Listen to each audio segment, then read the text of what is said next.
अपनी बात रखने का मौका देने के लिए और आप लोगों को शुभकामनाएं कि आपने फिर एक बार संघर्ष का रास्ता चुना है। आज के दौर में बहुत मुश्किल है, संघर्ष का रास्ता चुनना बहुत मुश्किल है, क्योंकि सरकारें ऐसी हैं जो किसी भी हद तक जा सकते हैं, आपकी बात सुनेंगे नहीं, आपके खिलाफ हर ताकत का इस्तेमाल करेंगे। और इसलिए लड़ना, संघर्ष करना पहले के दौर से ज्यादा मुश्किल हो गया है, क्योंकि नैतिकता राजनीति में खत्म होती जा रही है, गिरती जा रही है। राजनेताओं की, सरकार की बात की कोई कीमत नहीं रही, इसलिए संघर्ष पहले से ज्यादा मुश्किल हो गया। लेकिन आपकी ताकत में, आपके हौसले में पहले की तरह ही वही जज्बा बना हुआ है, कोई कमी नहीं आई। इसके लिए मातृशक्ति को अभिवादन करता हूं। पहले भी आप लोगों ने लंबा संघर्ष किया था और उसके बाद सरकार की तरफ से ये कहा गया था कि बैठ के बात करेंगे, पूरी बात आपकी समझेंगे। शायद उस टाइम विधानसभा सेशन का बहाना लिया था कि विधानसभा सेशन चल रहा है, उसके बाद मंत्री से आपकी कमेटी की मीटिंग कराएंगे और सारी समस्याएं आपके सुलझाएंगे। विधानसभा सेशन भी चला गया, उसके बाद कोई मीटिंग नहीं हुई। लेकिन इसमें सोचने की बात सिर्फ इतनी है कि जिस सरकार की जुबान नहीं है, जो अपनी जुबान पे नहीं टिक सकता, उसके ऊपर विश्वास करना बहुत ज्यादा मुश्किल है, उसके ऊपर विश्वास नहीं किया जा सकता। और कहीं ना कहीं अब मुझसे पहले जो वक्ता बोल रहे थे, उन्होंने कहा भी कि गलती तो कुछ कुछ हमारी भी होती है, कि इनकी झूठी बातों पे हमने विश्वास किया और इनको उस कुर्सी के ऊपर बिठा दिया कि फैसला लेने का अधिकार इनके पास आ जाए, और वो कलम इनके हाथ में दे दी, जिससे ये कभी भी हमारा भविष्य अच्छा लिखते ही नहीं। पता नहीं क्या करते हैं उस कलम का, हमारे लिए कुछ नहीं लिखते, आप लोगों के लिए कुछ नहीं लिखते। ऐसी कलम का क्या फायदा जो लाखों करोड़ों लोगों ने अपना वोट देके वो कलम हाथ में दी, लेकिन उससे कभी भी आपका फायदा नहीं लिख सकते, हमेशा नुकसान लिखते हैं। ऐसी कलम का मेरी नजर में तो कोई फायदा नहीं, सरकार में ऐसे लोगों के होने का कोई फायदा नहीं है। मैं क्यों, पहले भी मैं बोलता रहा हूं आप लोगों के समर्थन में, पहले भी एक बड़ा प्रयास हुआ था, तब भी हमने अपना समर्थन दिया था। और क्यों दिया था? क्योंकि आप लोग गांव गांव में, गली गली में, अगर कोई ये कह सकता है कि पूरे हरियाणा की नब्ज किसके हाथ में है, तो वो आशा वर्कर्स के अलावा किसी के हाथ में हो नहीं सकती। मतलब छोटी छोटी बात से लेके, जब भी सरकार को कोई जानकारी इकट्ठा करनी होगी, आप ही के दरवाजे पे आते हैं हाथ जोड़ के, आप ही के ऊपर से आदेश आएगा ये जानकारी इकट्ठी करके दो हमें, और आपको सबको कहा जाएगा ये जानकारी इकट्ठी करके दो।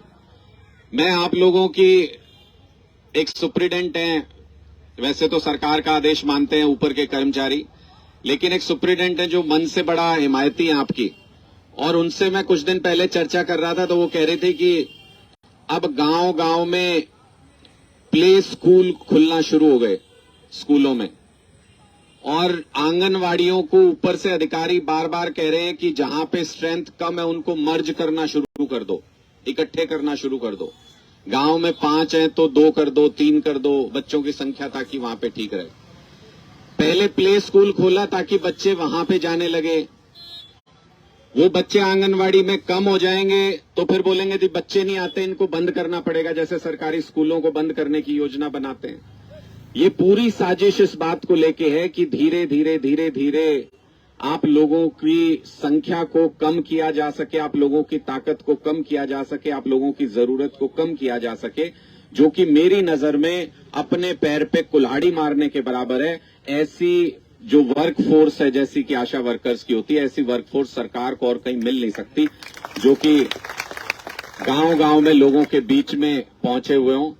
मैं आपकी इस मांग का पुरजोर समर्थन करता हूं कि आपको स्थायी वर्कर के तौर पे मान्यता मिलनी चाहिए सरकार की तरफ से, पक्की नौकरी एक तरीके से आप लोगों की होनी चाहिए। जब आप सारा वो काम करते हैं, पूरा समय देते हैं अपना, तो आपको ईएसआई और पीएफ का अधिकार होना चाहिए। किसी भी कर्मचारी को जो काम करता है उसको ये सब सुविधाएं मिलनी चाहिए। आप किसी भी रूप में, आपको मानदेय के रूप में देते हैं, दूसरे को सैलरी के रूप में देते हैं, लेकिन काम में कोई फर्क है क्या? काम तो आप लोग भी अपना पूरा करते हो, पूरी मेहनत से करते हो, उनसे ज्यादा ही करते होगे शायद, उसके बावजूद भी। और मैंने ऐसी वर्कफोर्स भी नहीं देखी जो इतने बड़े पैमाने पे पूरे प्रदेश के हर गांव में कई कई सेंटर्स हैं और इतने बड़े पैमाने पे जो ड्रेस में रहते हो, ऐसी वर्कफोर्स भी मैंने इतने डिसिप्लिन वर्कफोर्स नहीं देखी। बहुत सारी अच्छाइयां हैं। कहते हैं कि एजुकेशन लेवल नहीं है, सरकार के कई लोग कहते हैं एजुकेशन लेवल नहीं है जिसकी वजह से हम कुछ सुविधाएं नहीं देते हैं। ये बहाना बनाती है सरकार। ये सारा कुछ सरकार के हाथ में होता है। अगर वो चाहें तो इन्हीं वर्कर्स की ट्रेनिंग करा के, इनका प्रमोशन करके जो सुविधाएं देना चाहते हैं दे सकते हैं। बाकी अपने अफसरों की और 100 लोगों की भी तो ट्रेनिंग कराते हैं, बाहर भी भेजते हैं ट्रेनिंग कराने। आप लोग तो फिक्स वर्कफोर्स हो, जहां भी काम करते हो गांव में आपकी स्ट्रेंथ का पता है, टीमें बनी हुई हैं, जिला वाइज भी टीमें बनी हुई हैं। अगर ट्रेनिंग कोई कराना चाहे तो आराम से करा सकते हैं और उसके बाद आपको ऊपर का लेवल दे सकते हैं, आपका प्रमोशन कर सकते हैं। इसमें सरकार को कोई दिक्कत नहीं है। मेरा कहना सिर्फ इतना है कि पहले भी जो आपको कभी नुकसान हुआ वो आपकी एकता टूटने की वजह से, अंदरूनी झगड़े की वजह से हुआ होगा, ऐसा मेरा मानना है। क्योंकि वरना तो इतनी बड़ी वर्कफोर्स पूरे हरियाणा के अंदर आपकी जो स्ट्रेंथ है, उसके होते हुए कोई सरकार आपके सामने ना झुके, ऐसा हो ही नहीं सकता। इसलिए अगर सारे मिलके इस लड़ाई को लड़ोगे, संघर्ष करोगे, मुझे कोई संदेह नहीं कि कामयाबी आपको मिलेगी। मैं सिर्फ इतना आश्वासन आप लोगों को दे सकता हूं। मुझे कहा गया, और मैं वैसे भी जानता हूं मंच की मर्यादा है, मैं कहीं भी जाता हूं ऐसी जगह पे तो कोई पॉलिटिकल बात नहीं करता, लेकिन मैं अपनी तरफ से यह आश्वासन जरूर देता हूं कि कभी हम इस स्थिति में हुए कि आपके बारे में कोई निर्णय लेना हुआ तो आम आदमी पार्टी हमेशा आपके अच्छे के लिए सोचती है। मैं ये विश्वास दिलाता हूं कि हमारी कलम कभी भी चलेगी तो आपके हक में चलेगी, और जब तक आप ये संघर्ष कर रहे हैं तब तक हमारा पूरा समर्थन और साथ, हमारे सभी कार्यकर्ताओं का समर्थन और साथ आपकी इस लड़ाई को है। पूरा पूरा अभिवादन। आप लोग इतनी मेहनत से लड़ाई लड़ रहे हैं, पूरा पूरा मेरा अभिवादन।